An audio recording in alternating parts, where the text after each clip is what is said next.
National health mission employees federation CITU മൂന്നാമത് സംസ്ഥാന സമ്മേളനം 2025 ഓഗസ്റ്റ് 9-10 തീയതികളിൽ ജവഹർ ലൈബ്രറി ഹാളിൽ നടക്കുമെന്ന് ഭാരവാഹികൾ വാർത്താ സമ്മേളനത്തിൽ അറിയിച്ചു. CITU സംസ്ഥാന ജനറൽ സെക്രട്ടറി എളമരം കരീം ഉദ്ഘാടനം ചെയ്യും.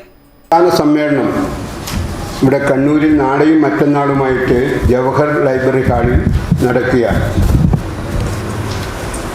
ഇവിടെ കേരളത്തിൽ ഏതാണ്ട് 15,000 തൊഴിലാളികളാണ് ഇതുമായി ബന്ധപ്പെട്ടുകൊണ്ട് പ്രവർത്തിക്കുന്നത്. ഇവരിൽ ജില്ലയിലെ പ്രോഗ്രാം ഓഫീസർ ഒഴിച്ച് മറ്റാരും തന്നെ സ്ഥിരം ജീവനക്കാരെ അല്ല. 2005 മുതൽ ഈ ദേശീയ ആരോഗ്യ മിഷൻ ഇന്ത്യയിൽ പ്രവർത്തിച്ചുകൊണ്ടിരിക്കുകയാണ്.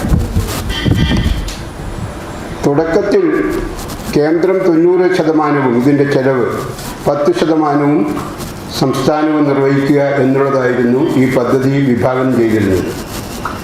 ഇപ്പോൾ കേന്ദ്രത്തിൻ്റെ വിഹിതം 60-ഉം സംസ്ഥാനത്തിൻ്റെ വിഹിതം 40-ഉമാക്കി മാറ്റുകയാണ് ചെയ്തിട്ട്. ഇതിൻ്റെ പ്രവർത്തനം കൃത്യമായി ഫണ്ട് അലോക്കേഷൻ ഇല്ലാത്തത് മൂലം ഒരു പരിധിവരെ ഇതിൻ്റെ പ്രവർത്തനത്തെ പ്രതികൂലമായി ബാധിച്ചിരിക്കുകയാണ്. ഇന്നത്തെ തീയതി വരെ കേന്ദ്രം നൽകേണ്ട 853 കോടി രൂപ കുടിശ്ശികയായി കിടക്കുകയാണ്.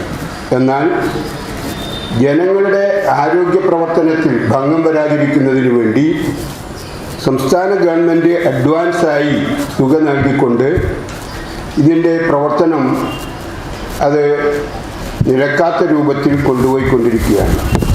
സമ്മേളനത്തിന്റെ ഭാഗമായി നവകേരള നിർമ്മിതിയിൽ ആരോഗ്യരംഗത്തിന്റെ പങ്ക് എന്ന വിഷയത്തിൽ ഓഗസ്റ്റ് 9 വൈകുന്നേരം 3 മണിക്ക് ആരോഗ്യ സെമിനാർ സംഘടിപ്പിക്കും. പുരാവസ്തു മ്യൂസിയം പുരാരേഖ വകുപ്പ് മന്ത്രി രാമചന്ദ്രൻ കടന്നപ്പള്ളി ഉദ്ഘാടനം ചെയ്യും.